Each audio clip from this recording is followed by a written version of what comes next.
Hey everybody, why is Fidel Castro really bad at puzzles? Because he's dead. God damn it. Okay, that looks good. It Why? wasn't Frank Tank. I'm really glad it's not Frank on a take. I would have murdered everyone. I would have gone full-blown Frank Castle. Geez, speaking of Frank in a tank, this is the Phantom Zone, and welcome to our first part of our Punisher review series for the Netflix show. I was going to have categories like we have for Justice League, but I am grossly unprepared because work and stuff. So, full disclaimer, I love this show, and I will not accept anything else but high praise for this. Oh, okay, so we're gonna have a fight then. Yes. Yep. Only because I've not heard anyone's opinions in the show who is actually on the show yet. So Yeah, we've all been kind of mum about it to sort of keep it for the show. Yeah. For those who don't know, I'm Connor McGraw. I'm joined by Hunter Davenport. What's up? It's me, Arrow. boy. Yo. Allan here. Get drunk and read some books. Wow. That was a strangely positive message from you. Not something we would expect from Allan. Yeah. Anyway, okay. How do we feel about the Punisher, Hunter? I really like it. I mean, Arlen? Since we're reviewing his first 4 episodes, I'm exclusively saying it's fine for the first 4. So yeah, that's sort of general. I love it. Okay then, I like it. I'm not in love yet. I do like it. Yeah. Okay, so I've watched a lot of this. I'm not done with it, but I've watched a lot, and like everyone's complaints about it are extremely valid. Like, yeah. No, I'm not saying it's not. Is it pacing? It did. A lot of it's pacing, and I think some of it is people not getting what they expected, because it's not. Look, you can't do 13 episodes of Punisher shooting people. Yeah, that just doesn't work, and like, it's not like it's more of a crime drama mostly.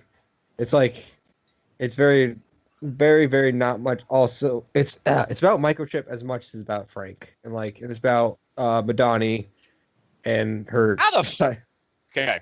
We have been harping on Oliver Queen's son in Arrow, and his very ambiguous age. Agent Madani looks both like she is 14 years old and like she is 34 years old. Oh yeah, she's got that the young face. She's very pretty. She's very pretty. I believe Pat from Super Reference called it what is it? Kid face? Kid face, yeah. Yeah. He has kid face and adult body. Yeah. He's like, it's worse if you have adult face and a kid body. Yeah, that's even worse. She's very pretty, but like she has one of those. She's just one of those looks where you're like, how old are you? Do you ever age? Yeah, she's probably immortal. I think a lot of it. She found this. She's Persian, so she's probably like the Prince of Persia, and she found the daggers, and she can control time. Well, probably. There's no way she's in the Prince of Persia film universe anyway, because everybody in Persia in that movie was white. God damn it. And also British. Also very British. Hashtag whitewashing. As I've stated, you can get away with Ben Kingsley because you look at Ben Kingsley and go, where the fuck are you from? Ben Kingsley is the most ethnic man possible because he's every race. Where are you from? He was from everywhere. A little bit of the first 4 episodes of this they run together nicely, actually, I would say. They kind of feel like one little, up until episode 4, which is funny because the way I watched this, I wasn't really paying attention to numbers, and somehow stumbled upon episode 4 first. How'd you feel, Connor? Fuck off. First of all, this is still the same guy who is utterly convinced there's only 12 episodes of Iron Fist, and episode 13 doesn't exist to me. Still have never seen it. I don't feel like I need to. But I'm watching, I'm like, this is good, but I'm really lost. Who is that guy? Why is that guy dead? What happened to C. Thomas Howell, and how is he dead in that chair? I feel like I missed this. Is it going to be a flashback? When did Frank meet Micro? What is happening? Why is this important? Why is Micro in a bathrobe? Why is Micro naked? That was episode 3. Yeah, it all kind of runs together, doesn't it? Yeah. Oh, this show, Also- I did say on Facebook, this show has let me watch Shane from The Walking Dead beat up the Reverse Flash. So Also, I have Yeah. some insane. Wait, can we talk about Micro first? Because I have some things to say about Micro. yes. Okay, so first of all, it is insane to me. Oh, I don't know if you got. Actually, no, I won't bring that up until later. But he is supposed to be the antithesis of Frank. Like, in almost every way, he's like Frank, but like the polar extreme. Or he's kind of like against. He's not against killing, but at the same time, he doesn't really have the stomach for it. Yeah. And like their origin stories are so similar. But yeah, it's really nice how we went from Wayne Knight to this guy who I forget the actor's name. But You know, I actually like Wayne Knight as Jigsaw. Not Jigsaw. no, don't get me wrong. It's like he's fine. It's just like to go from that to this kind of like this version of Micro, which is completely different. This version of Micro is very like I want to use the word prettier because Yeah. when I think of Micro, I think of a heavy-set man who is probably balding, with big framed glasses, who's kind of nerdy. And this Micro, you'd look at him and go, "Is he a meth addict?"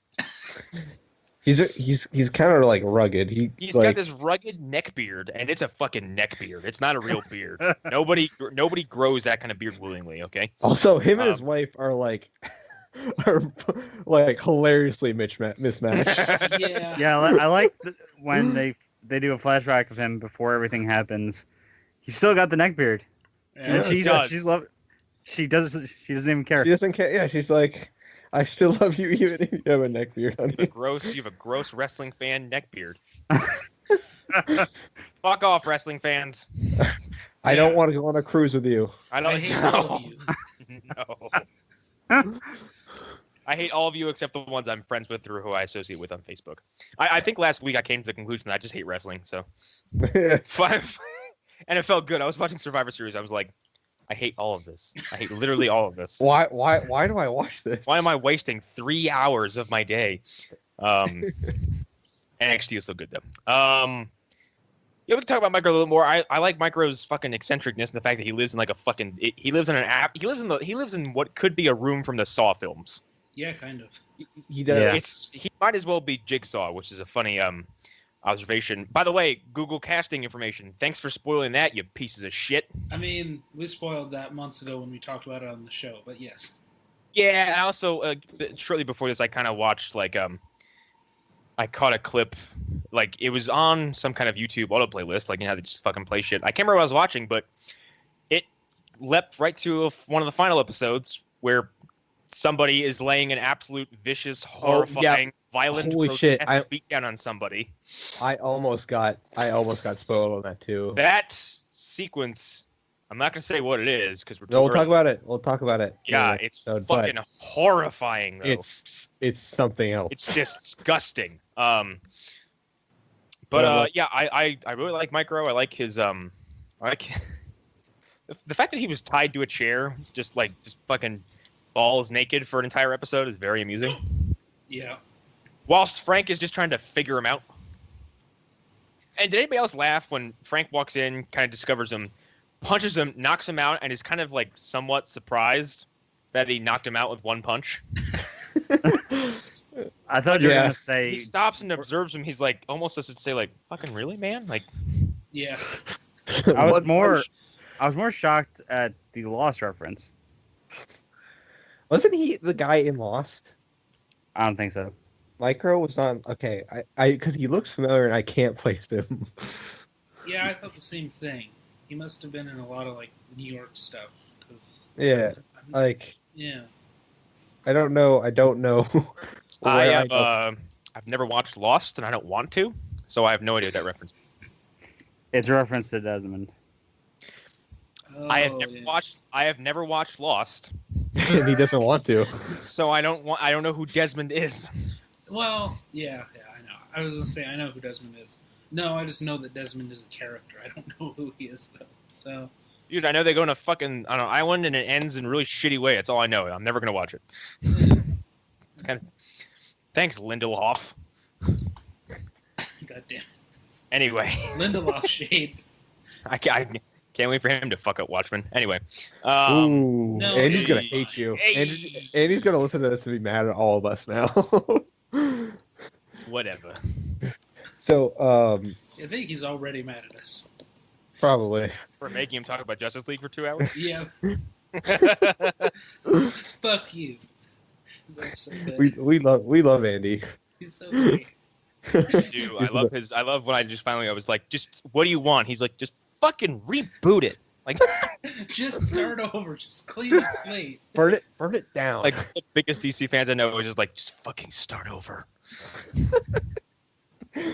Anyways, Anyway, I like the interaction between Frank and Micro. Isaiah did send me a little clip. I guess it's like a promo clip of them in a truck, and like Frank's like eating a fucking bag of like those fucking tuna crisps. oh yeah, It's like those bullshit protein snacks, and like Micro unveils and unwraps a huge sub sandwich, and Frank's yeah. like, And hell's Frank's that? like, you didn't make one for me? Where'd you get that? He's like, I made it. From what? Stuff in the fridge. You didn't make one for me? Silence. Then he. Oh wait, no, I can't spoil that, dude. There's so much I want to talk about because I actually really like this show. Yeah, but I think let's get away from Micro real quick and let's start from the beginning because Yeah, this is actually a criticism I wanted to address. I think is completely ridiculous. I saw a review that stated that this show is bad because the idea of Frank going in the straight and narrow for any period of time is laughable. And I disagree with that. I do because too. This is not the isn't- Frank Castle who's been killing thugs for 20 years. This is the Frank Castle who just started his revenge trip and hasn't really figured out like what he's gonna do. He's not Comic Frank, where Comic Frank just started out killing everyone. He had a very specific hit list, like Yeah, and they Right. established that in the beginning. They're just like he's going after very specific people. Yeah, I didn't have a problem with him, like, going into hibernation, or No. the idea of that. Like, I'm fine with that. but one because we know and he knows that like that's gonna stop and he's gonna like somebody's gonna push him. Right. Yeah, I mean, we see that in the first episode. Like, Yeah. he just Oh god, that was great. he just goes unleashed on those guys.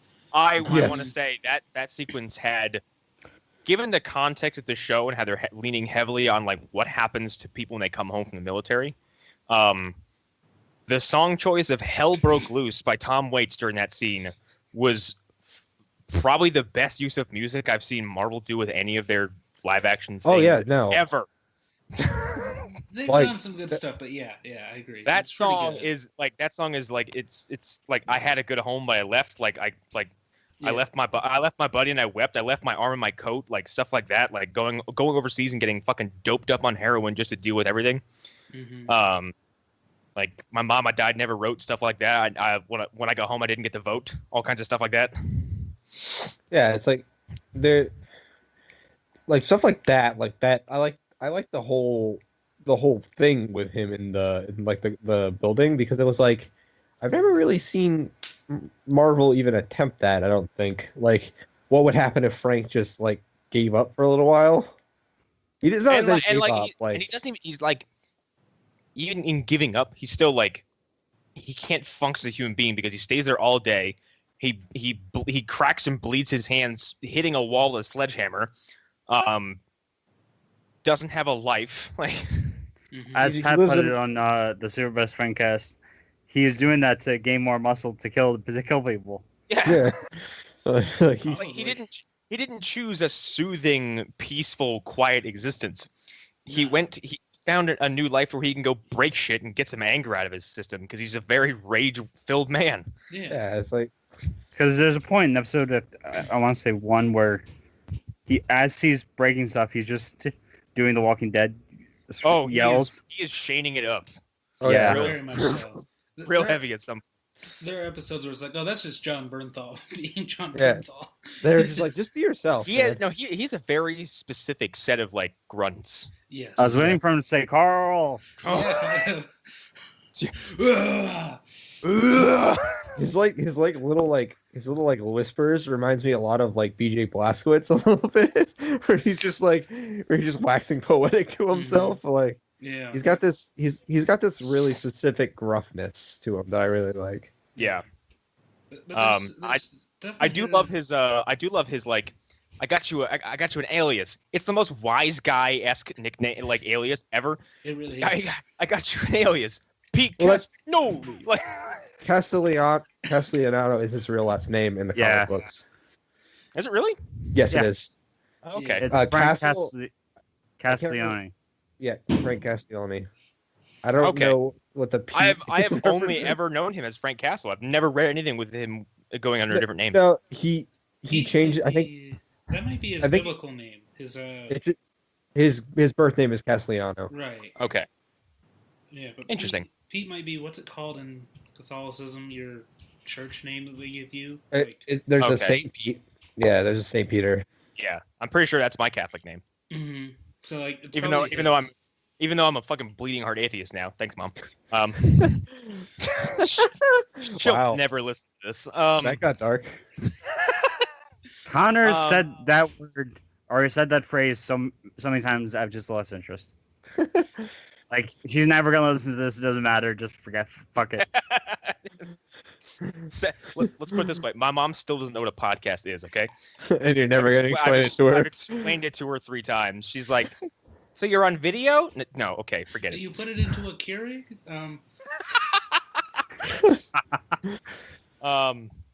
I like that. It's not quite giving me a Punisher Max feel. No. But I kind of want it to, because if you're doing long form Punisher storytelling, please, for the love of God, use Punisher Max as your skeleton. There's a lot of Punisher Max that is not going to make it into filming, Connor. I'm aware of this. Yeah, but like I like Punisher Max a lot. I think they should pull from that. There's a lot of cool things they could do. And it's perfect, because if you're going to divorce yourself from the MCU as hard as you fucking are at this point with the Netflix stuff, just don't acknowledge superheroes. Actually, there is something interesting about this show that I don't know. I can't remember if it was revealed in the first 4 episodes, and I don't know if this is going to spoil anything for you. But this is connected to Agents of S.H.I.E.L.D. What? Yep. Take a wild guess. Take a wild guess on what it is. It has to do with Micro. Oh. Was Micro in S.H.I.E.L.D.? No. Nope. Mm-mm. Is it his wife? No, he's in an organization. AIM? No. But close. No. He's in the Rising Tide. Whoa. Yeah. Wow. I was not expecting that. Because they totally dropped that. They totally dropped that super hard. They did. Yeah, almost as hard as they dropped fucking Justin Hammer, and his shit showed up in Luke Cage. Yeah, holy shit! What the fuck? It seems like the Netflix shows, like, they're like, we'll take the misfit toys from the fucking MCU and just, apply them here. You know what? I'm okay with that. I'm fine with it too. Look, as long as they don't go about just either ignore them completely or do this, I'm fine with it. Yeah, like bring in Nathan Fillion's character that got cut out of Guardians 2. Oh yeah, Wonder Man, do that. Yeah, hell yeah. Wonder Man is kind of high tier. Right, but if you put him in season 2 of Jessica Jones, I wouldn't care. Yeah, and it'd actually be awesome. Because Wonder Man is dope. Yeah, and you could use him as a fill-in for Captain America because he's not as well known. So episode 1 of this, we kind of get a lot of it's kind of sets a framework, a lot of talk about PTSD, like the support group that Frank is that he knows but doesn't attend, and we kind of meet some side characters there. Yeah, he eavesdrops, especially the fat dude who's the Trump supporter. Yeah, and we get introduced to Lewis, who is. I was gonna say the social commentary is kind of on point in some places, but I hear that the Second Amendment social commentary kind of falls in its face. Mm-hmm. Which I agree. Right away, I'm like, you can't make Second Amendment commentary in a show that features a character who is known for blowing people away with firearms. Who is literally he is Mr. Gun. I almost feel he's literally the Second Amendment personified. Yeah. I feel like it's more of a mental health thing that they're doing, and they've been doing it. Kind of is, and it seems, and it seems to work here because, I think that. Oh my God, what was that? I feel like the dude who came home and like dug a hole in his fucking backyard. What the fuck? I'm sorry. Someone keeps opening a door. It's not my fault. The dude who dug a hole in his backyard and sleeps there, I think, is like yeah. really spot on social commentary for people Yeah, who that come dude- back from Yeah, people who that's come back the- from like combat situations are just like fucked up beyond reason. He's Like- very he's a I good almost the first part of it where he's talking about it at group, then where he almost shoots his father, then when he starts digging the And hole. his dad's reaction's heartbreaking. His dad like sort of flipped Oh, down yeah. on him, but he's like, oh my god, he's like, no one got hurt. He's like, are you okay? Yeah. and then like I don't know that I feel like that whole subplot is the whole like I feel like that Anvil subplot stuff, is gonna go somewhere fucking horrifying. it's gonna go dark. Like Yeah. Yeah. I feel like this just show out of all the Netflix shows, it seems like it's gonna be the darkest. Like And that's It's- saying it's- a lot. it Yeah. is easily the most serious. And I mean, you have to be with Punisher, but like, I wasn't expecting by episode 3 to have like for us to get like knees deep with Frank and his squad mates in Kandahar, where they're a fucking black ops like off the record like assassination squad. Or as they're called, the American Taliban. Yeah. Yeah. Who like are sent in by this super shady government guy who his just name is Agent Orange. Yeah. Agent Orange. They give Yeah, him a that's name not- later that- on, but Yeah, Who they was call like- him that. He was like right away piece of shit. Like yeah. he's like after this fucking Kandahar mission goes like just like foobar is all hell. They come back, everyone's fucking wounded and bloody, and people are dead, and he's like, "Did you get the target?" Yeah. And then Frank goes off. And then Frank blinds him in his left eye. I love that so much. I don't know why, but I did. I thought for a second that was going to be there was a character from the Punisher and Wolverine series I read Mhm. from years ago who has a disfigured face, and I thought that was going to be him. Although at this point, how many Punisher villains don't have disfigured faces? Well, I mean, here's the thing. Fisk and Fisk. You get them all in a room, and it's like, are these Dick Tracy villains? They're all well. It's because he kills all his villains. So he doesn't have like really strong villains because they all have to die at some point. Yeah. Except for Barracuda, who's fucking invincible. But But even Barracuda, They're like by the all time there. Barracuda's come back, so, like Barracuda comes back in the comics, you're like, you've been mangled previously. Like,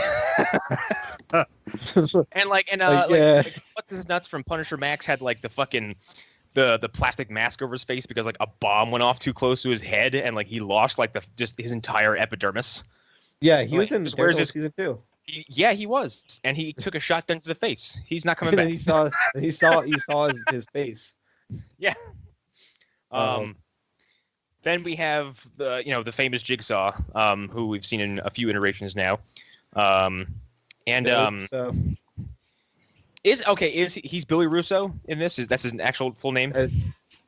that's Jigsaw's actual name for the comic Yeah, books. okay, that's what I thought. Played Yeah. by Ben Barnes in this, who Yeah. I only know as Prince Caspian from the I know. Narnia movie. It's really weird seeing him in this. Yeah, Like- I feel like I was kind of prepared for it because he was on Westworld, and I'm sorry I don't want to demean him, but he played the exact same character. Oh, down to no. the T. It's good though; it's really good, and I think in these first 4 episodes at least, he does a good job of making you trust him.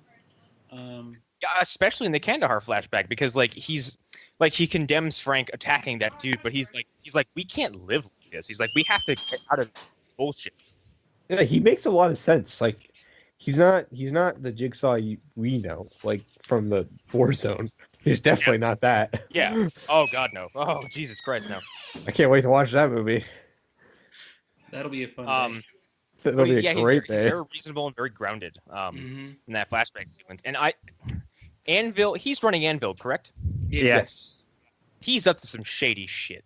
yeah, and like It's very clear that he's doing some yeah, hard Like, shit. and that's interesting because like I just said in the flashback, he's making a lot of sense and he seems very, very trustworthy. And first of all, anybody who yells at Frank Castle is probably right. I mean, Most likely. Also, the PTSD soldier that says he's going to join up with Anvil. Mm-hmm. And then they basically reject him, right? Because they're like, no, that dude's a time bomb. Yeah. Yeah. I think like, don't they say like, well, like, I think Billy's like, we'll find something he can do, which seems to me like they're going to find a situation where he is supposed to go nuclear and cause a scene. Yeah. yeah. I thought so too. That's what I'm feeling from that. So Karen Page shows up as well. Yeah. Yeah. And the introduction, I laughed at the introduction because like she's walking down the street and it's like, hey, can I have $1? Thanks, Karen. So good. But so dumb at the same time. So this comes down to a criticism I have of the whole show, which is, when does this take place? Yeah. Okay, they're not addressing it, but this seems post Defenders because Karen's really upset about something. Right, like it's the kind of upset where it's under the skin and it's not showing, and she's like putting on a brave face, and I feel like she just wants to start crying about Matt, and I'm unsure if that's the case or she's just a really good actress and whatever. But yeah, I mean, I still don't know about that because she, at the same time, she's like, she's not talking about it, so like I don't know what's going on with her. Like, yeah, like that's a problem I have. Like, I don't know when, and I get like they were filmed at the exact same time, so I understand if they wanted to keep it vague, but yeah, it's still bothersome. It's a problem I have with the show. Like, maybe just say it takes place after, and maybe know what's going to happen. Well, theoretically, Frank would need to have time to leave New York and go find a different life. Mm-hmm. Mhm. So you could probably say that section of time took place during Defenders, because I mean, a common sense question during Defenders is like, okay, the city's under a giant threat from an army of ninjas and whatever. Why wouldn't you call the man who has an unlimited arsenal and deadly precision with firearms? Well, because he was in hibernation, so that's Exactly. That's They what we're also- supposed to believe. half of them thought he was dead. So Right. Yeah, that's another thing. Like, and it's not like Matt knew how to call him or anything. Like, he said, Yeah. "See you around," but that doesn't mean he will actually see him around.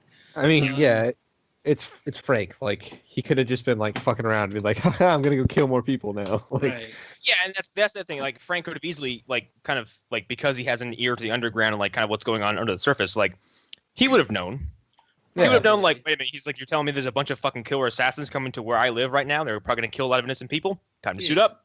Like, Yeah, he would have heard something. He would have gone full Frank. Also, he would have been like, ninjas? Fucking fish in a barrel. well, we saw what he did just with like 4 of them. yeah. He just took them with a He's very- sniper rifle. He would be like, what do you mean you're fighting them? Well, Like, like you're up not close? immediately killing them all. Like, It'd be what do you great if mean? he What do you mean? What do you mean on the ground? He just shows up and he just shoots Electra in the head and it's done. That's actually a problem if you brought Punisher into the Defenders, because the entire situation would have been solved almost instantaneously.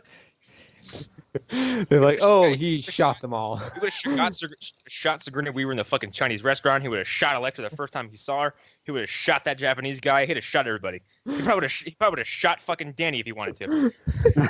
You talk too much. You're really annoying. Okay. But yeah, I get what you're saying, Arlen, about the time thing, but like Yeah. at the same time, like it doesn't really bother me because like Yeah. it's to me it's a small issue. I can see why it's would- a big issue for some people. It would bother me if it was the only instance of Marvel fucking up their own timeline. Yeah, Right. Like that it's too. it's more of a The like fact- a Is really damning of all of the MCU altogether. Everything, every property.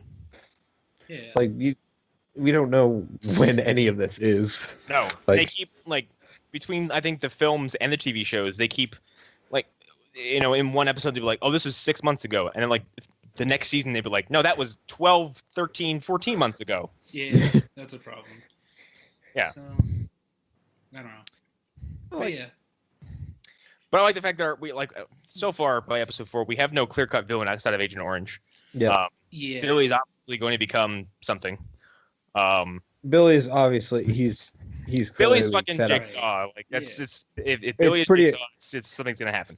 For Um, people who are like really big Punisher fans, they know what's coming with him. Yeah. I Like, mean, they- even as far as like halfway through episode 4, I was like, okay, he's working for Orange probably.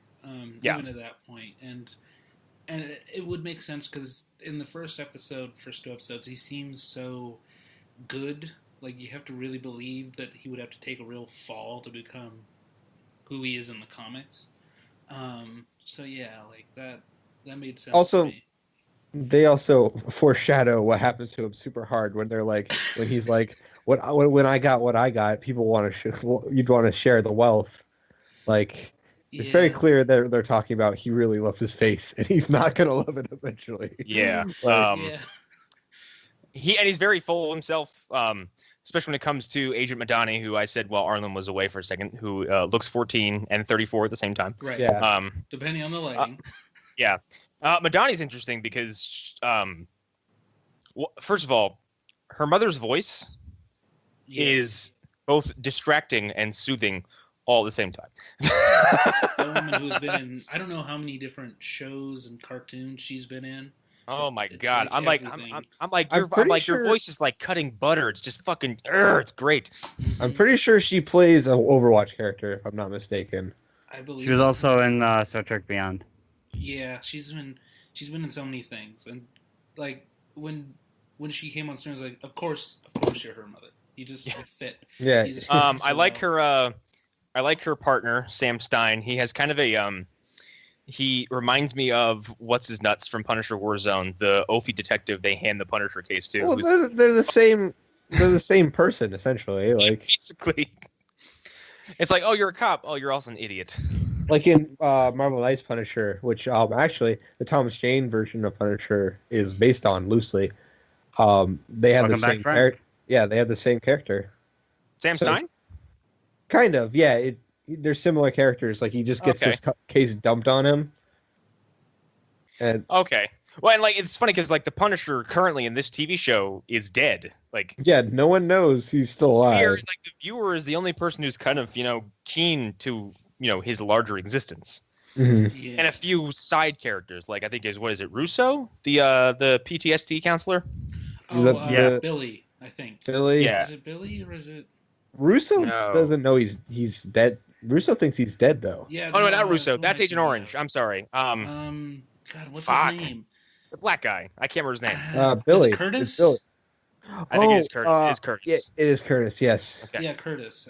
Yeah, I Curtis love is aware of Curtis, who by he the is way. and what he's done. Yeah, I like him a lot. he's great. Uh, Yeah, I love Curtis is aware of who he is and what he's done. And like I even said, didn't he say to somebody? He's like, look, if whatever happened to Frank happened to me, I do the same shit. Yeah, and Yeah. I love like when Frank is. And he said he'd help him if he could. Yeah. Yeah. Like if you'd asked me to, I would have helped you. And he's like, I know that. I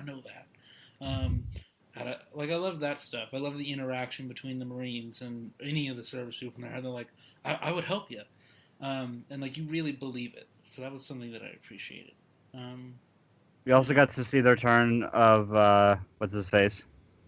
Kirk. Oh yeah. Oh my god. Fucking Yeah. Turk. Like, okay, and granted, because episode 4 was the first one I watched, the biggest fucking smile when the first character I see is Turk Bennett getting once again bamboozled by a hero of the Netflix universe. I mean, I'm sure they really need to play up him meeting the Punisher now because I just want him to be so terrified every time they meet. Dude, like, and I like how he gets more pathetic every time he runs, like, because at this point he's run into like the coup de grace of like people you don't want to fuck with.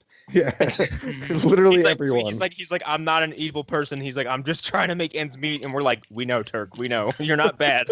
I'm Turk fucking Bennett. You're just in the wrong side of the tracks. That's all. I'm Turk Barrett. There's no door that can hold me. I'm Turk Bennett.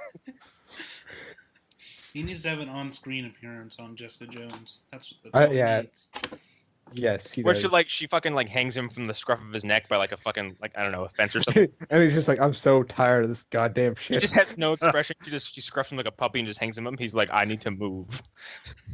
No, he already said that. He said that in Luke Cage. He had to go back to Hell's Kitchen, I'm Where going it's back to sort Hell's of- Kitchen. where it's quote unquote safe. I love it.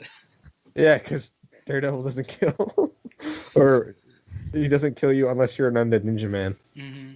Yeah. Yeah, it's a Um, weird code to live by. Like, I won't it's a kill very you. I won't kill you, but I'll certainly fucking garrote you with this baton and throw you off this fucking building. It was cool though. Well, I think he thought that he was dead, or he assumed that Stick would be there.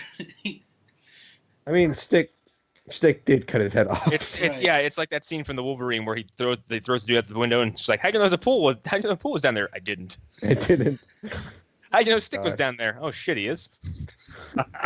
Oh, there goes his head. But yeah, But no, I was gonna mention Clancy Brown's character. Oh yeah, he he's returns for a little bit. Yeah, he's great again. That dude deserves everything he gets. Like, I feel like he crushes it every time he's on screen for Dude, anything. Clancy Brown is like he has a frightening presence, while at the same time he looks like a teddy bear. Yep. Yeah, He's the scariest looking, gentle looking man I've ever seen. he looks like, I had a friend in high school. He looks like his dad. Like he looks like someone you'd friend. You'd go to his house and be Because, like, "Hey, what's up, champ?" When Clancy Brown is like smiling on screen, you're like, oh. Oh, and then he's But then when he turns down like the villainous side, you're like, oh wow, he's terrifying. wow, he has a dark side. He's like a serial killer. Yeah. Yeah, he's great. Also, he has done so much nerd shit in during his life. His comic book resume at this point is probably pretty staggering. He's Surtur, for God's sake. He's Lex Luthor. He's fucking Lex Luthor. Yeah, it's true. He's not Argus, but the head of what's that organization? Wade that was, Eiling. Trying to Cadmus? Yeah, Eiling. Well, in in the Flash universe though, he was. But yeah, he's he's Eiling. he's the general. Yeah. He's the guy that Grodd takes over. He helped Grodd. Holy shit. He's the one who gives Grodd his first voice. He's like, Grodd. So good. Wow. He's got. Would it be too much for stretch to say he's like an MVP of our podcast at this point? He is. He's kinda really. everywhere. He's a great man. I mean, eventually we'll do a Highlander review, which I consider part of our canon. And a Pathfinder review apparently. Dude, Pathfinder's great. And Shut up. Time Cop, guys, which I learned last night. Fuck. I am gonna hate that review No, so much. Hunter, I like Pathfinder, but I couldn't tell anybody I like Pathfinder up until 2 weeks ago. Okay. Yeah, Pathfinder's great. I don't because hey, anybody seen Pathfinder? The fuck is that? Nothing. It's a movie. Yeah. Never mind. It's a Little movie. We should watch Native Pathfinder Americans and fight Dread in the Vikings. same year. That's what we should do. We should. I swear to God, if we don't watch Punisher Warzone and Ghost Rider Spirit of Vengeance back to back, I'm quitting this podcast. I mean, I bought them for a reason. Yeah. To watch them. I mean, Allan, you buy lots of things for no reason. So saying when you buy things for a reason is No, you he know, buys. Connor, he buys things for a reason. Right. I bought the Ghost Rider double pack. I bought the Punisher double pack. That's what. Thanks. Oh. We'll be reviewing Punisher probably soon. Yes, At some please. point. God. okay. Now that I'm glad we kind of transitioned over to talking about the Punisher movies. I wanted to say that Punisher seems to be like Batman, one of the most malleable characters Mm-hmm. in comic book history. I think because you can kind of take his situation and adapt it to several different decades of the last 4 or 5, and it works properly And every time. And the great thing about every version is they usually take different inspirations. Yeah, Mhm. you could easily do a Punisher who came back from World War II fucked up. Yep. Totally. Yeah, you can totally. It's sort of the Lex Luthor thing that Kurt Busiek tweeted about after Batman v Superman came out, where Lex Luthor is always he's a sign of the times. Whenever during the when he was first introduced, it was at the height of the Cold War. Mm-hmm. Mm-hmm. No, and that's actually it's a good point he made because there's no problem with Lex Luthor becoming a Silicon Valley fucking douchebag bro who's kind of a psychotic version of Martin Shkreli. Right. There's nothing wrong with making him this insecure little shit. Yeah. Dude, that's what rich people are. Yeah. Yeah. There's a problem it's like- showing him put a Jolly Rancher inside of a man's mouth, though. Yeah. That's So, fucked up. the Don't do problem is that. when you're like, the problem is you're like when he starts acting a certain way, you're like, that guy's fucking nuts. Why is he speaking this way? Why is nobody like stopping him? Yeah, like the speech at the party should have been like everyone's red flag, like, oh, he's off his rocker. Like, Everybody should get away from him. it should leave his presence. No. One person should not get away from him, and that was Michael Cera. Okay then. Okay. Michael Cera's. We didn't see the entire cut of Batman vs Superman, but every time Jesse was on screen, like Michael Cera's little eyeballs were popping on the screen, like Killjoy. He's like behind a vase. Just peeking out. Just like moving his hands back and forth, like sapping Jesse Eisenberg's essence. God damn. He's there waiting for a chance to take him down. Yeah. Will become me. He's got Eobard's device. He's gonna turn into him or take his spot. That's so good. But yeah, like To me, you've been dead for decades. like you could do this Frank, who is like taxi driver Frank. You can do Mad Max Frank, which is what the Thomas Jane Frank is. That's what it is for all intents and purposes from this point forward. Mm-hmm. It is 100% Mad Max Frank. So it's funny that you mentioned the Mad Max thing, because like this is, like you said, this is very much Taxi Driver, but like I don't know, I still get a little bit of the Mad Max thing with him. Like he's just got that like quiet intensity sometimes that he has in Fury Road. It's the look of a feral animal right before it's gonna snap. Yeah. He's just very quiet and just intense. And I still feel that, like, especially from Fury Road, I just feel a lot of comparisons there. Yeah. Yeah, it's the same kind of like I've been away from humanity in some way for too long, and I don't know how to like interact with you. Yeah. Yeah. And it takes something, and it usually takes something like Frank beating up a bunch of people with a sledgehammer in the first episode. It takes something that requires him to be pulled outside of his own head and understand, like, you know, he knows right and wrong, and he also understands what like a social injustice is, and doesn't like seeing innocent people being preyed on. And like Max can be a jerk, but Max is also like, I will not stand by while these people are preyed upon. Right. However, when I'm done helping these people, I will fucking go away, and I will make sure no one finds me again. Yeah. He fails tremendously every time. We also got in episode 1 the shout out to the comics and fight with the Nucci's. Yeah, they set up the Nucci's, which is like they really set them big. up and then knock them down. Yeah, no, they'll be back though. I think he's gonna, like, next season he's gonna start really focusing on mobsters. I feel that too, because they set it up. The two things they set up in Daredevil season 2 was the storyline we get this season, and him taking down mobsters, and that ultimately being what Fisk wants. And it'd be interesting to see how that's responded to. If Frank, you know, is like, I'm going to leave one of these people strong so that, you know, Fisk doesn't just come in and destroy everybody else. But it'll be interesting to see how that plays out. Because we also got another. We also got a direct callback to one of the storylines in Daredevil season 2 with the Irish mob. Oh yeah. Yeah. The beginning of this episode, we get him sort of still in Punisher mode, like just taking out the cartels, the Irish mobsters, and what was the other mob? I don't remember. The Cowboys from Hell. What were Dogs of Hell? They're the biker gang. I think it was the Dogs of Hell, which I think is from Ghost Rider. The bikers that he fucking just like carelessly picks off in the first few minutes of the first episode. Yeah. Weren't the Dogs of Hell a Ghost Rider thing? They might be. Yeah, it seems like I vaguely remember that name. I don't know if that's from something else, but yeah. But they do just kind of set up like future things for him, because he does kind of just pick a fight with everyone. Yeah. Like, that's what I want. Like when I mentioned Punisher Max, like I kind of want him to have like an escalating level of, because like you said, Punisher doesn't have villains. No. He just has he has conflicts. Targets. He has targets. He has targets, which like because he likes to like kind of rattle their cages. Every once in a while, somebody will come along and piss on his family's graves. Oh yeah. Which needs to happen.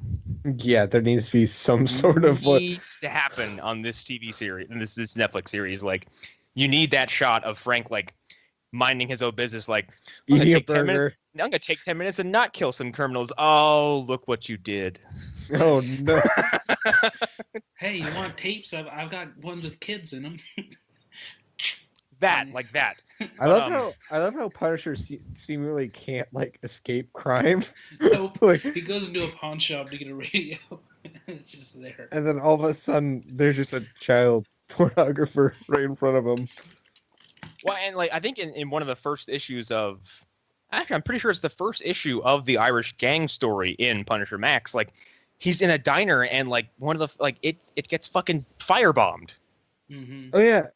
Happens to be there and he's like leave, and he looks around and he's like, I can't, and like he helps some dude out, and like I think like fire and rescue get there, and he snaps into military mode. He's bossing people around, but then like leaves right away. He's like, all right, I gotta figure out who did this. Yeah, like he like we said, he's like he can't run away from punishment. But also like when he finds it, like this firebombing incident, like he could very well just be like, nah, not today. But instead, he goes to whatever his home is. He's like, nope, got to find every single one of them. Nope, gotta wipe them all out.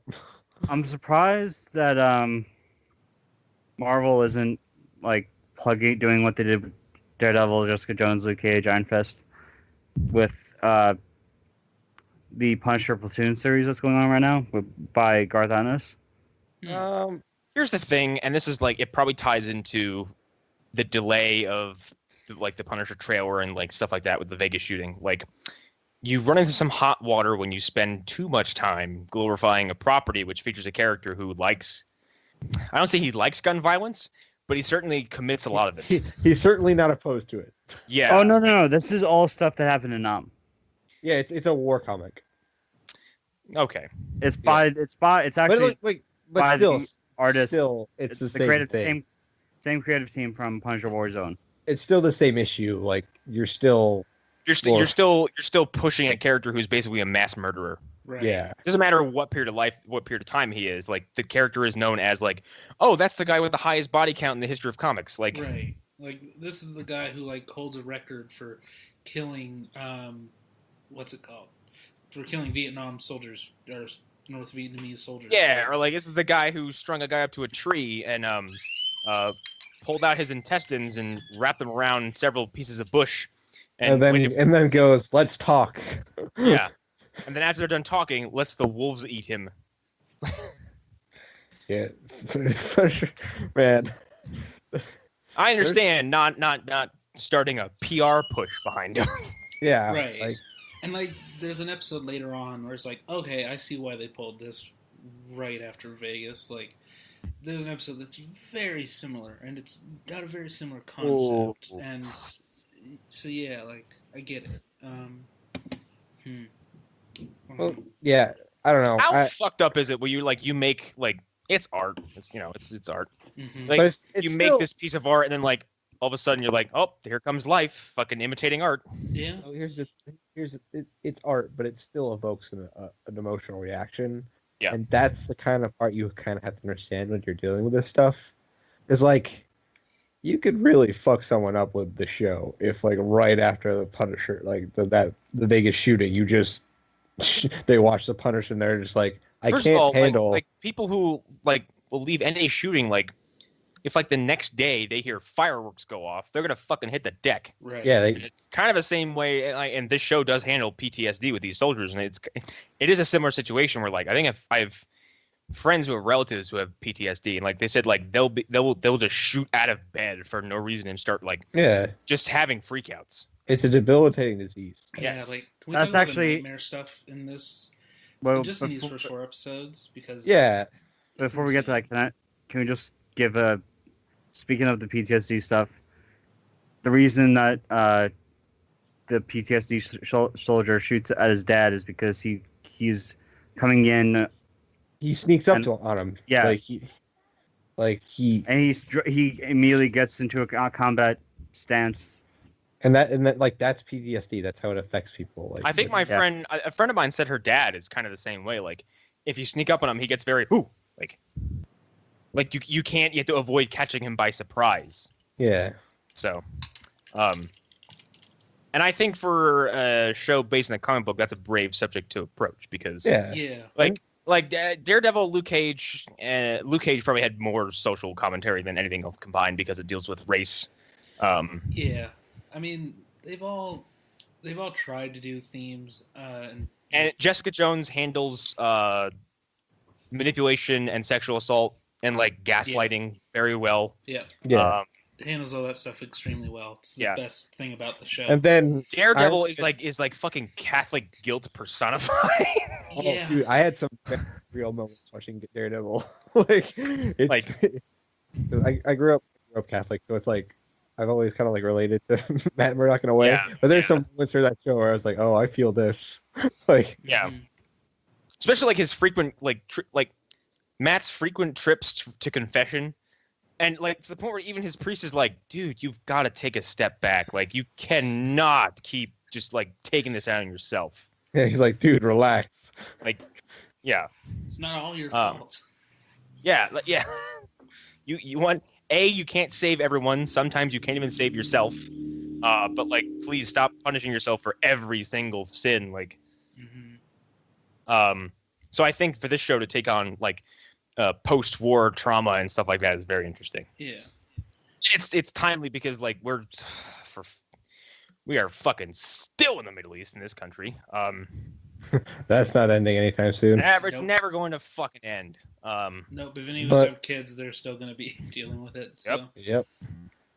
Which is why I think like this character is so flexible because you can first of all, I mean, you can put him in any situation in the Middle East. You can put him in Desert Storm. You can put him in fucking Baghdad from 10 years ago. You can put him in Afghanistan 5 years ago. You can put him in.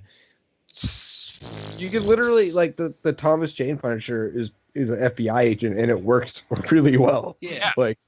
It totally works. Like he's malleable. You can do anything. Yeah, he was in the '90s. He was Ray Stevens. They didn't really go into detail about like Ray Stevens' Punisher, like what his exact past is. Mm-hmm. But at that point, like it's just no, he's the Punisher. He like fill in the blank. Well, that's because in that movie it doesn't matter. He just loves killing.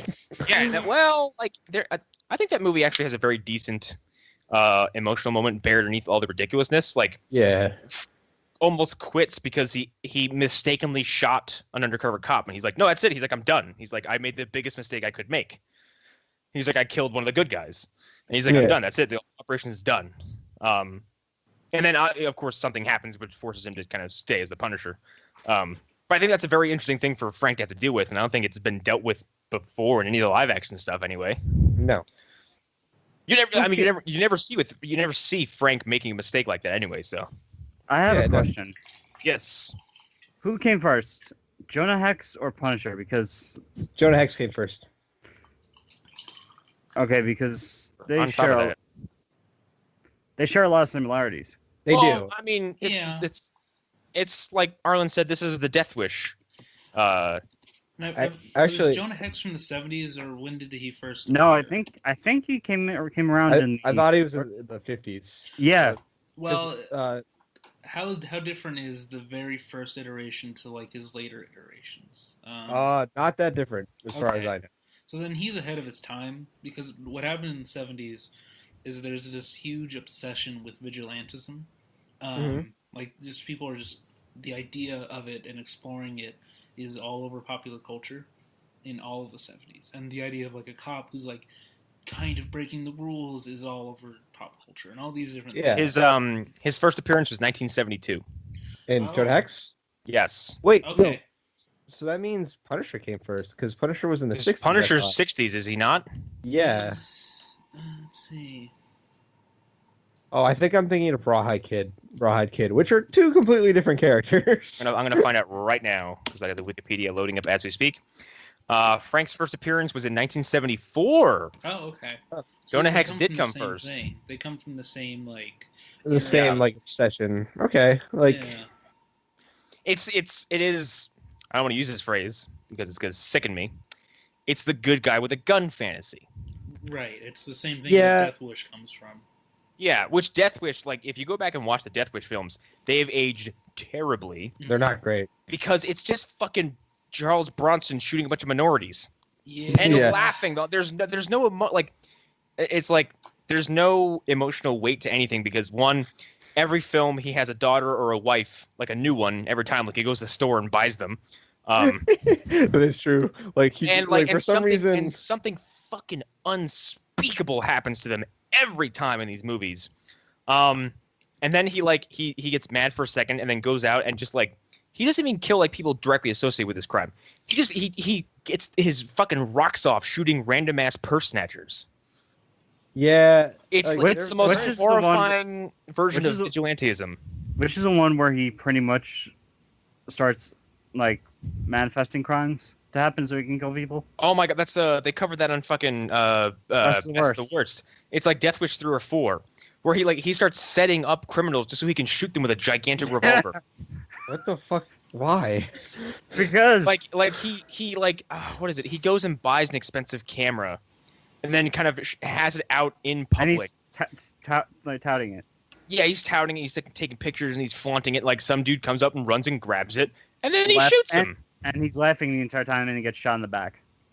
That's exactly what happens. What the Yeah. fuck? Dude, That's Death Wish is- actually it's Damn and like canon films, damn you. the fact that we're getting a remake of Death Wish is the most tone deaf thing I've seen in Hollywood, anyone in Hollywood do in a long time. Yeah. Instead, make a sequel to Death Sentence. Bring back James Wan. Yeah, a movie which makes you feel like vigilantism and revenge would actually fuck you up and destroy your life. yep. It's the same way in a movie called I Saw the Devil. That movie is that movie is hard to watch. It's a South Korean thriller about a special agent who goes in the hunt for a serial killer who kills his wife. And let me tell you something. You might think it might make you feel good to watch the good guy get the bad guy at the end. It You will does leave not that make you movie- feel good. You will leave that movie feeling empty and horrid.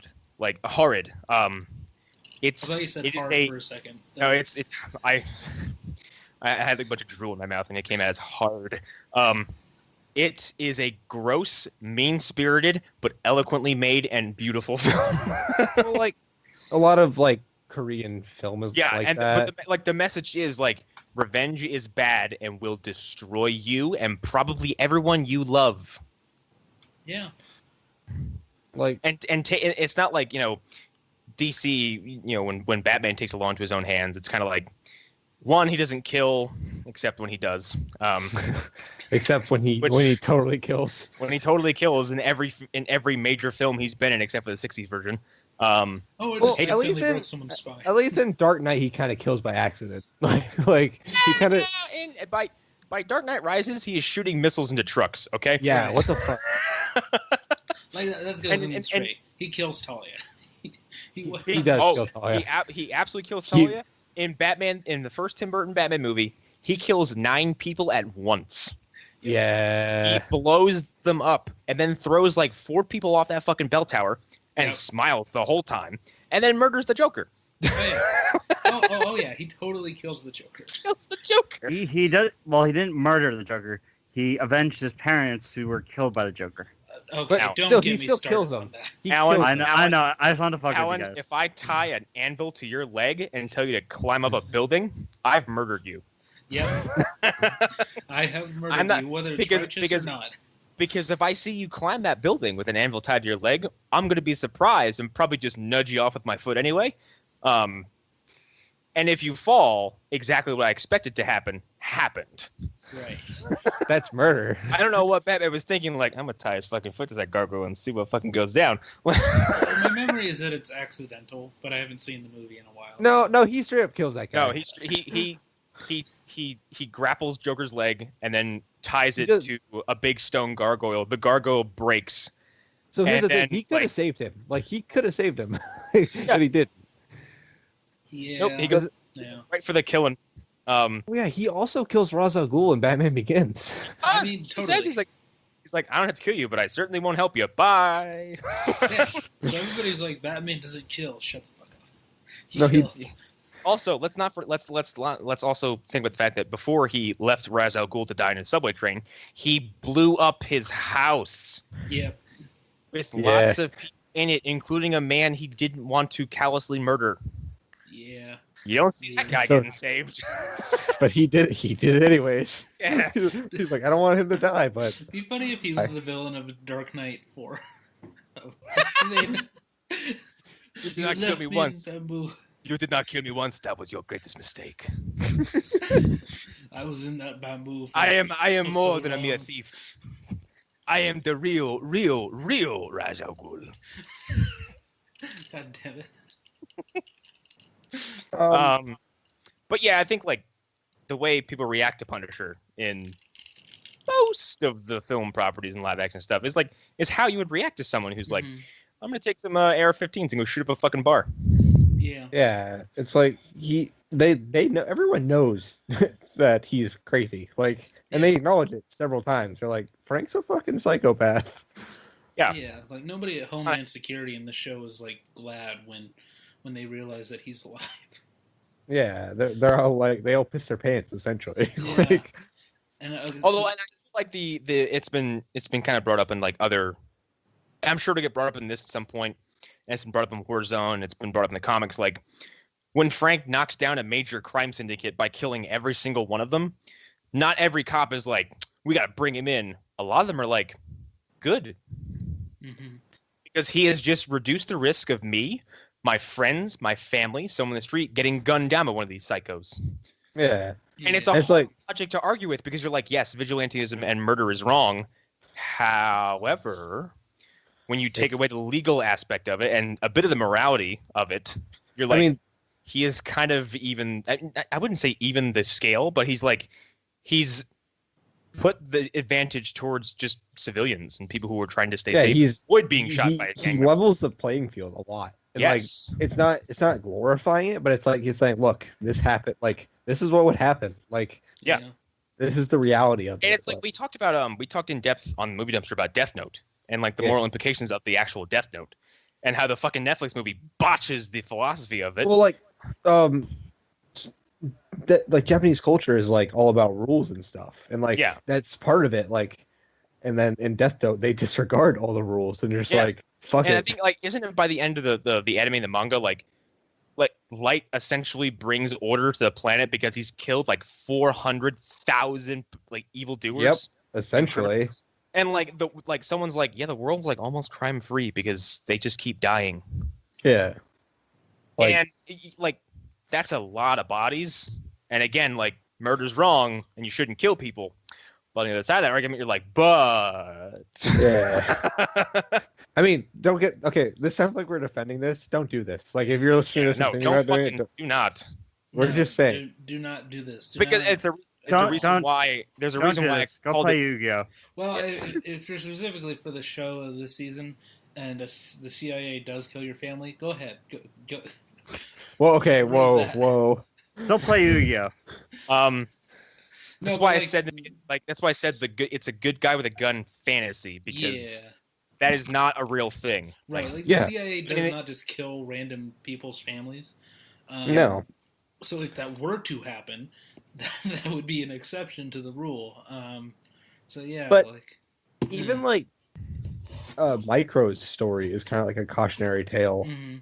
Yeah. because what he did was he sold secrets, but like he Yeah. thought he was doing a good thing, Mhm. but he fucked over his family, like ruined his wife essentially. Yeah. Like he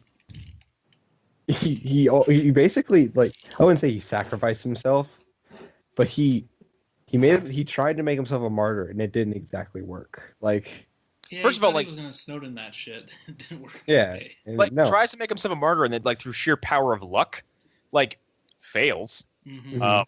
Like survives because of what's probably a track phone in his fucking front pocket, or something designed by Nokia. Fucking it gets shot in the cell phone and lives, and he's like, well, fuck, I'm officially dead.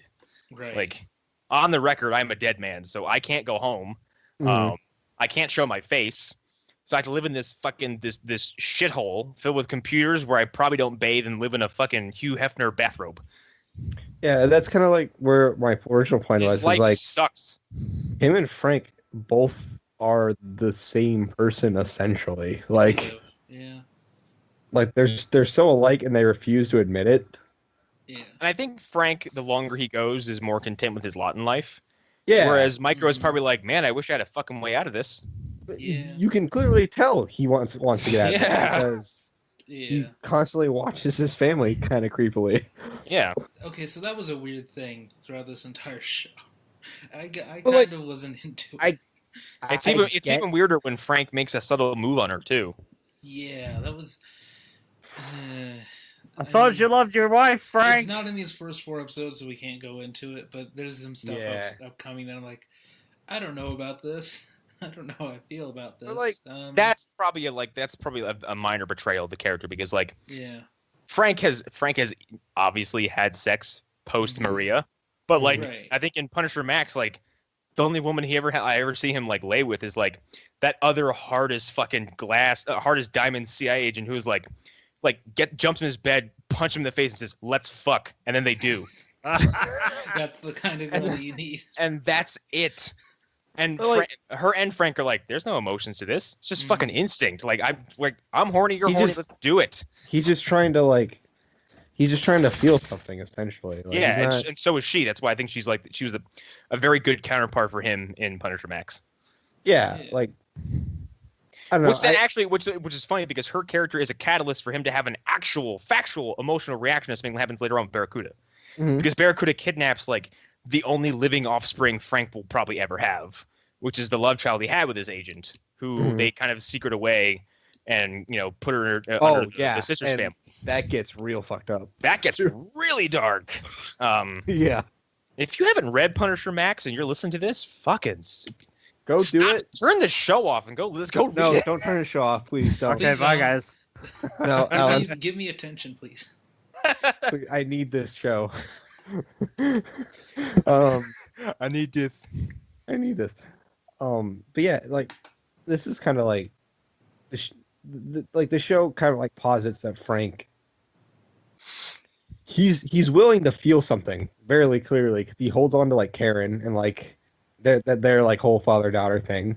Yeah, It's like he's not cold and unfeeling. Like Right. and that's why that's why I, to go back to what I said earlier, the idea that a review saying the idea of Frank trying to find something to distract himself and get away from a life of killing people was laughable. It's not laughable because he hasn't been doing this long enough to be completely cut off emotionally. yeah, he's not comics Frank yet. If you read Punisher Max, like you get to watch him age in real time the longer the series goes, and just like the less and less he gives a shit about Well, also, anything relating to in himself. Punisher Max, he very specifically cares because like there's that whole thing with the child pornographers Yes. where he basically gets social workers to come pick them up so he could kill their parents. Like, yes. I mean, in his own twisted way, he cares. Like, Yeah. Yeah. He's gonna try to spare like the most pure person in the equation, like any kind of real horror. But he's going to make sure he dispenses like divine wrath on yeah, he's essentially he's a anyone revenant. who's in the wrong. Yes. Like he's a revenant. Like he doesn't care. He just does. Frank is probably more of a spirit of vengeance than Ghost Rider is because Frank, like the Ghost Rider is like it kind of it pops up, but like The- Frank God is ever damn it! present. That song from the movie's stuck in my head now. No, No, please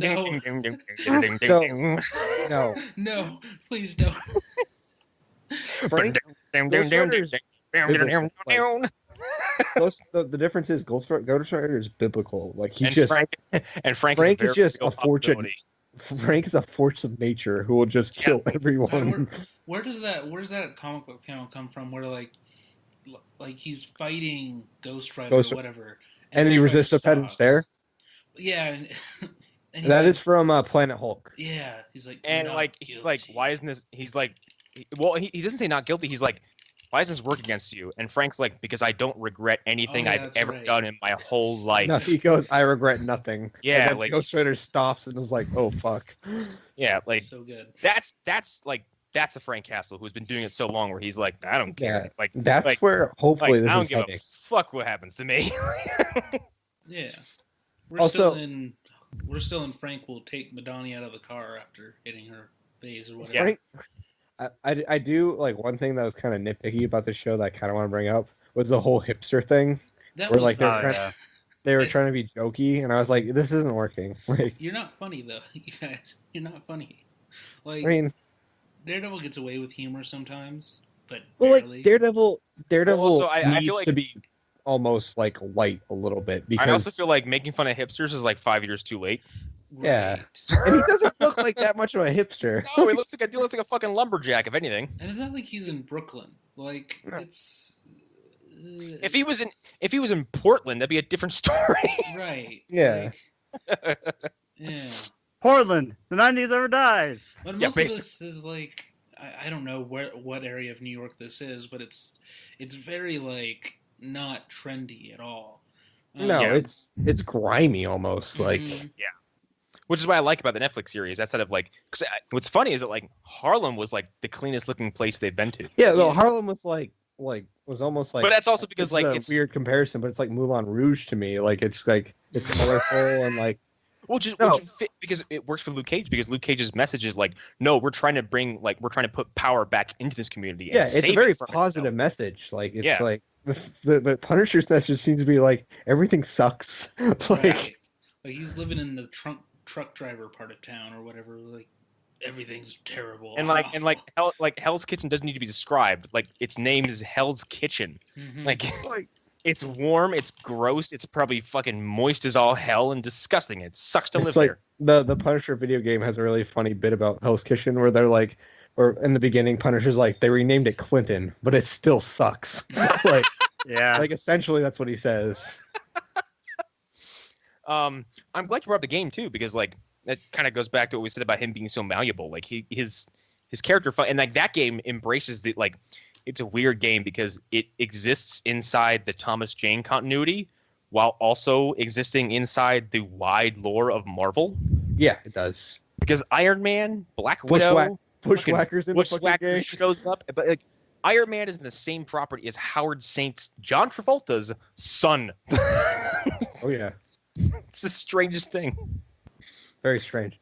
Daredevil shows up at one point in that game. Spoiler alert. Yeah, it's really weird. It's awesome. So does Nick Cage. Yeah. Not Nick Cage, Nick Fury. Yeah, Nick Fury shows up. There's a few kind of big Marvel characters show up. Now I Like, hear Arlen don't laughing because he's imagining it. Yeah. I wish Tony Nick Cage showed up. Tony, I'm putting together a team. Just Nick Cage, not Johnny. Not Johnny Blaze, just Nick Cage. Just Nick Cage. Hey, Steve. You want to go? Steve, I need you for a mission, Steve. I bought this T-Rex skeleton. Steve, I have a fossil. It's almost as old as you. I bought it off eBay. I'm gonna buy this pterodactyl skull. It's an ancient bear skull. God, He can stay as long as he likes. I had one before, but Sean Bean broke it. God, dude. Anyways, That's the best callback we've ever done. Oh, but yeah. Jesus. Like he's very. Like, you're right. He's malleable. He's like, you can do anything with him. Like he's. I don't want to say he's like he's Bruce Wayne because he's not. You can do almost as much as you can go as far as turning him into Frankenstein. Oh Yeah. God. Okay. No, that's cool. That That's only pandering to people like me. Who doesn't love Franken by the Castle? way, that shit literally happened. Okay. It's great. Yeah. No, it's great. Don't listen to Connor. It's great. Yeah, Franken Castle. Oh, look at it. It's called Was it Dawkins who did it? Frank and Castle. God damn Dawkins it. chops him up, and then I can't remember who brings him back. Mobius? Yes, Mobius brings him out. He fist bumps Man Thing at one point. It's great. Damn it. I need love to Man read- Thing. I need to read this so much. It's so great. But then we can wrap because I don't want to waste all our material. Yeah. Yeah. Like to talk about this and like, cause we're about to have like our plates full of Punisher because movie reviews are coming up. There's 2 movies, not 3.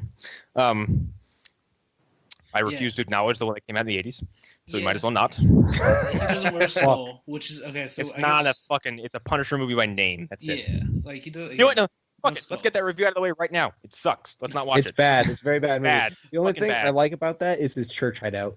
It's really cool. Here's the thing. So I've been debating internally whether or not we should do this. No, we're do that not. Movie.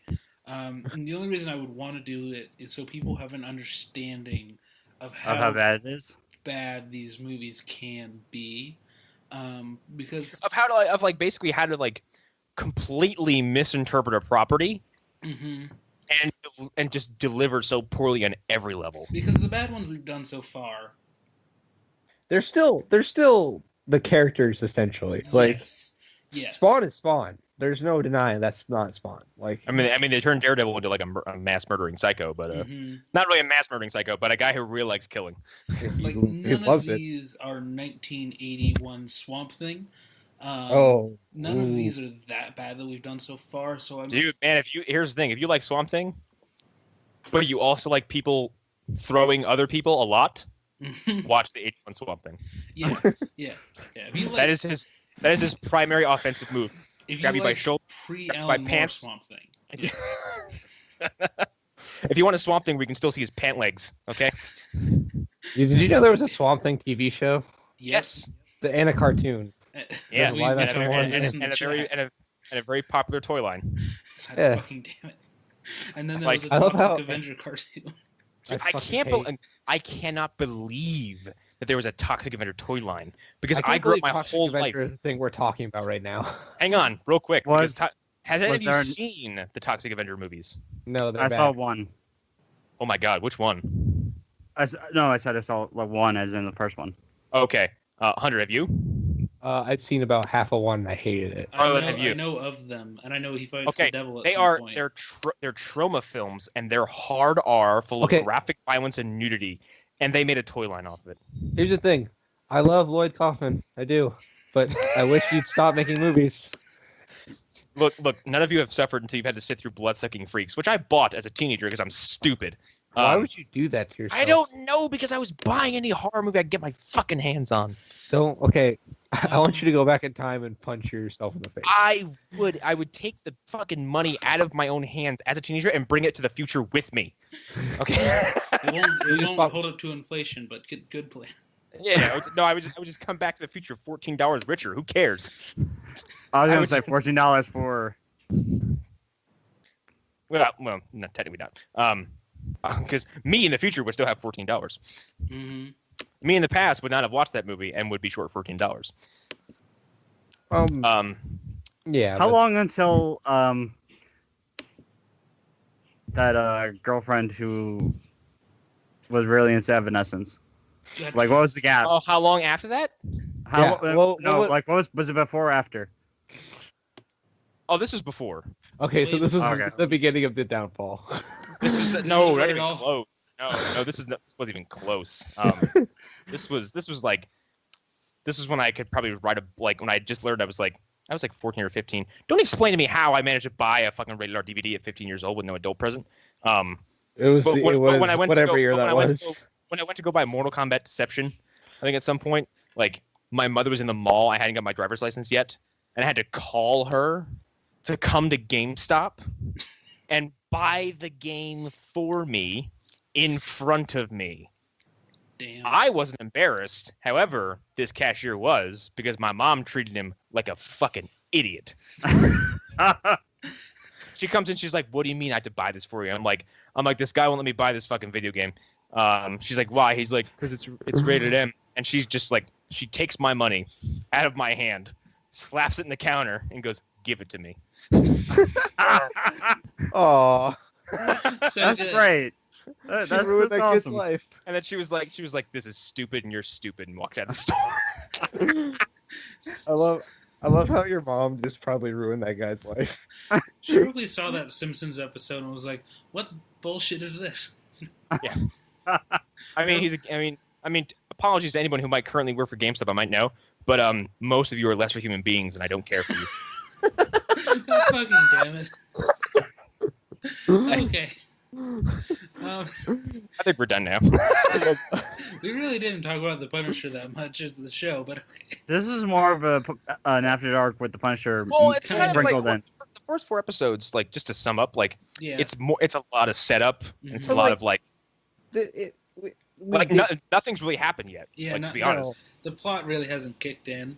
It's a And we little said like- it's slow. It is a slow moving show. We Yeah. actually talked about this when you went away for a minute.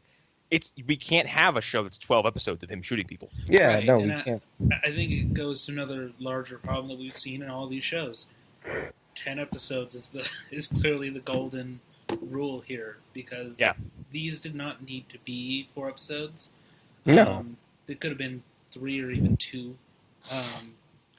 They could have condensed it a Yeah. little bit. Like, Yeah. And some of the Yeah, later and, you know, episodes. Before you know it, like you're at the end of your season and a fucking Power Rangers villain shows up. So Yeah. thanks, Luke fuck. Luke Cage.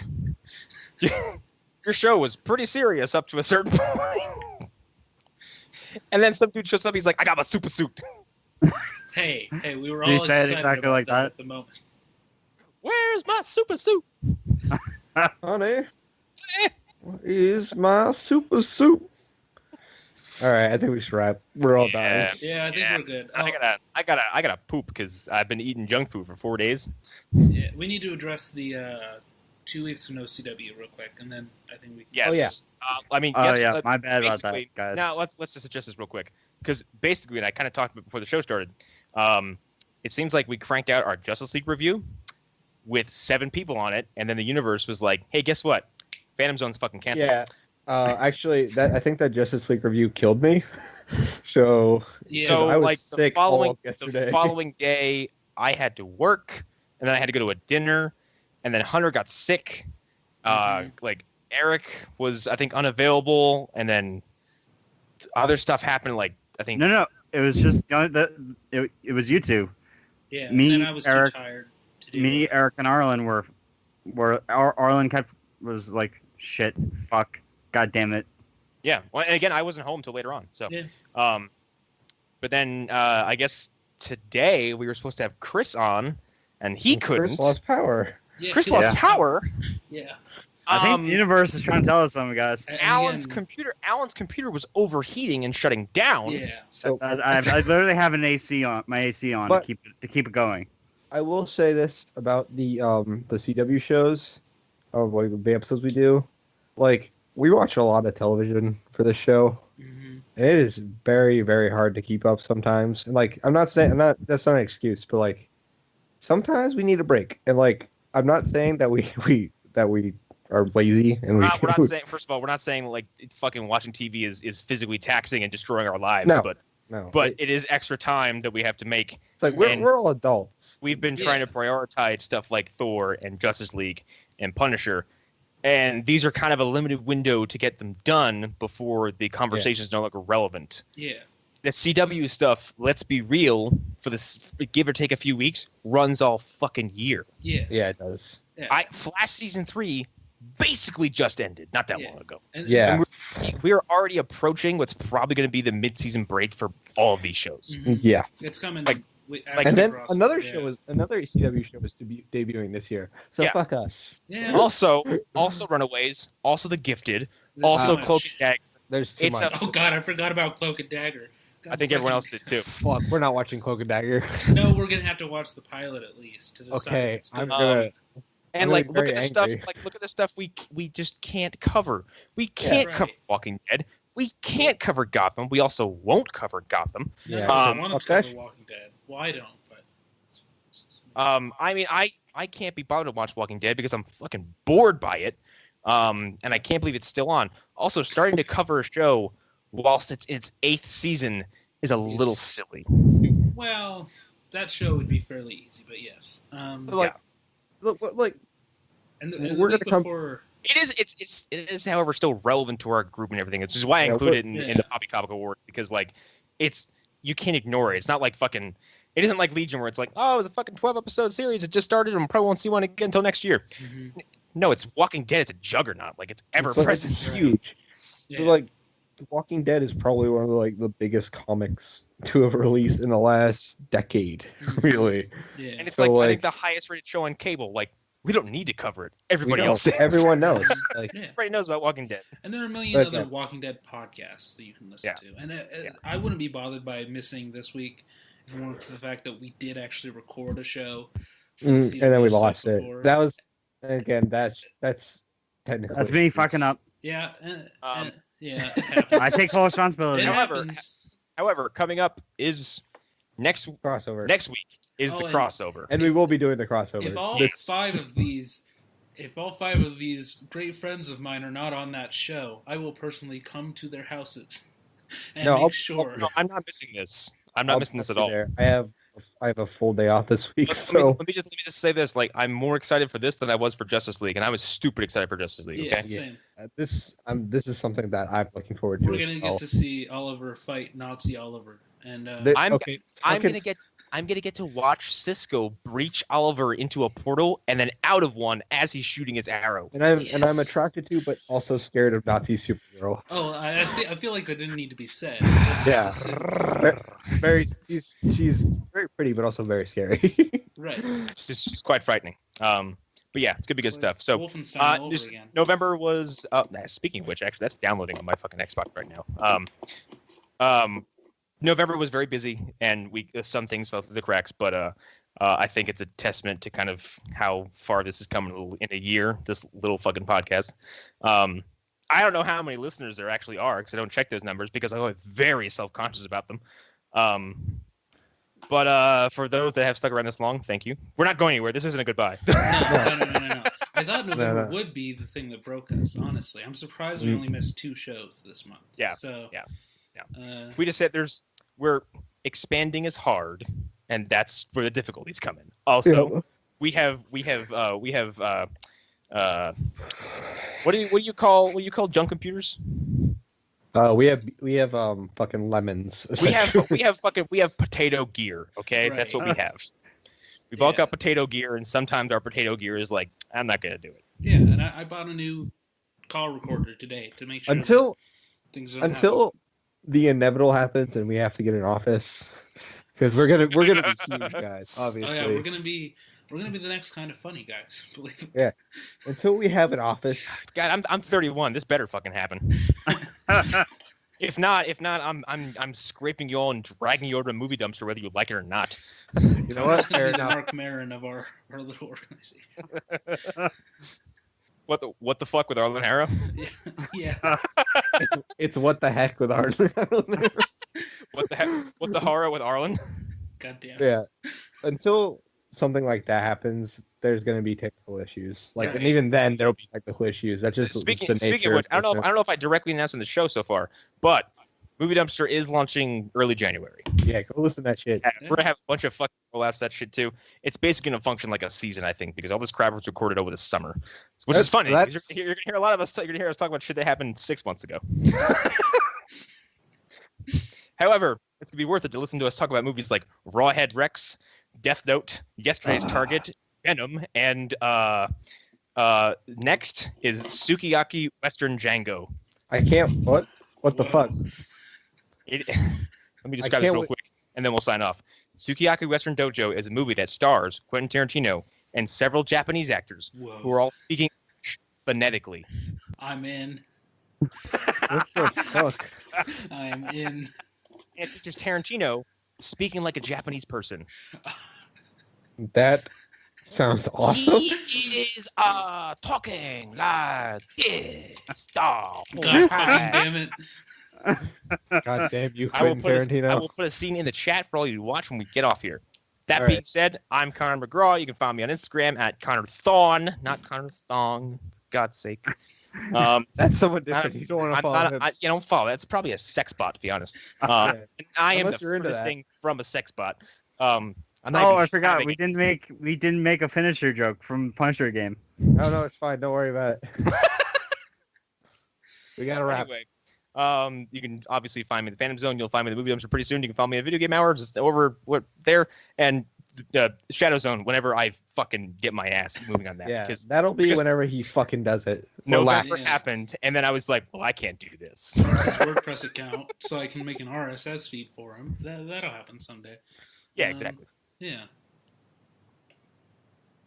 Plug. all right. AA Haro for all the different social places, spacecolombo.tumblr.com. Guess what launched Monday and Friday? the Lost Horror podcast. You can find that at losthorror.wordpress.com. So yeah, that's a thing now. Go listen to it. Real quick, that's also something else. We're also branching out. Yeah. Yeah, I'm actually. It's funny that you mentioned that because me and Arlen are working on some things, and like I might have other things happening too. You're on that show with Ariel. Yep, I do that. I haven't been doing it lately because every time she does it, I'm doing something. But I'll be back. I'm working on something super secret with the Lace Reading Gaming things. Speaking of, what's Ariel's show's called?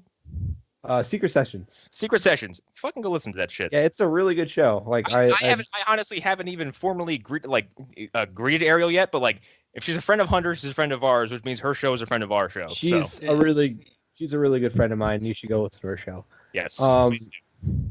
You should Lace Region Gaming, definitely go check that out. Those are some of my best friends, like from growing up. Those are my childhood friends. I'm also gonna take a quick second while we're plugging like people's shows who are affiliated with us, like we know.